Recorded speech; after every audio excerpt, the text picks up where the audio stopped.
Is it ever right to pray down judgment on people who are persecuting you? Okay? Is that ever the right? Jesus said to pray for them. Can you pray that they get hit by a truck? Is it ever right to pray down God's judgment on people who are persecuting you? You may be surprised at my answer.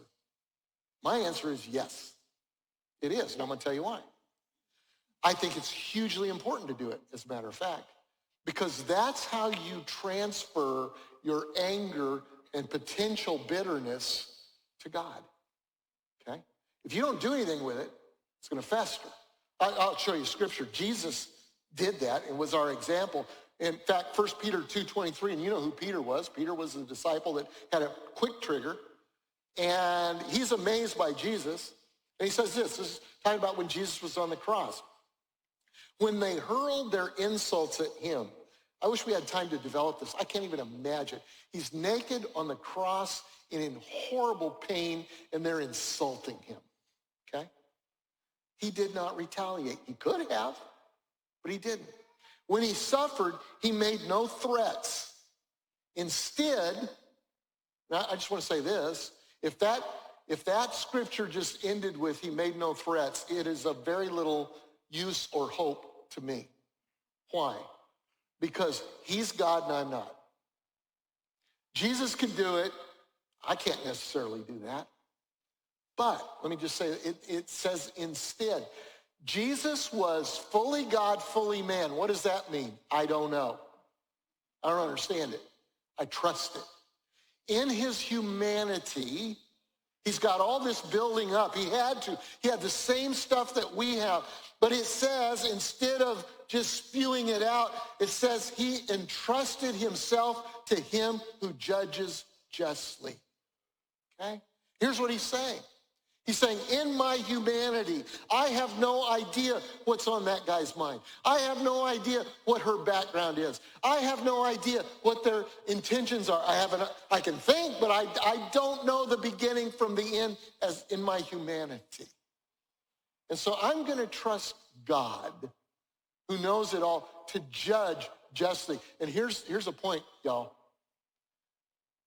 Very seldom, if ever, are you capable of judging justly, because you've got your own stuff that's clouding your vision. And you're not omniscient. You don't know the future of yourself, nor do you know the past of somebody else, okay? So he judges himself justly. So here's what I would say. I would say when you're praying for an enemy who is persecuting you, pray for judgment on them. Just don't tell God what his options are, okay? Did you get that? God says vengeance is his and that he will certainly judge our cases. That's Romans 12:19. He also said that it's a righteous thing to repay those who trouble you with trouble. That's 2 Thessalonians 1:6. So God's not going to let your enemies have a great time hurting you, but you have to hand the case over to him and let him do it his way and not your way. Don't tell him what his options are. He has lots of options. Let me give you a couple of options just from the New Testament. There was a king named Herod who was persecuting the church. Different king from the first Herod. So the second Herod, he's persecuting the church, and he grabs James, brother of John, one of the two fishermen, and he has him put to death by the sword. And he gets a really good poll numbers from the political crowd as a result of that. So he grabs Peter, and he's going to do the same thing to him, but it's Passover, and he can't do anything on the Passover, so he just puts him in jail. He's going to kill him after the Passover's over. And there's a miracle earthquake. The jail springs open, and Peter gets out, okay? So the king gets really, really mad. He's going to go in. He's going to murder everybody. And an angel of the Lord strikes him, and he's judged by judgment. And that judgment is immediate. He's eaten up with worms, it says, and he dies. That's not a good way to die. That's essentially what happened to the first Herod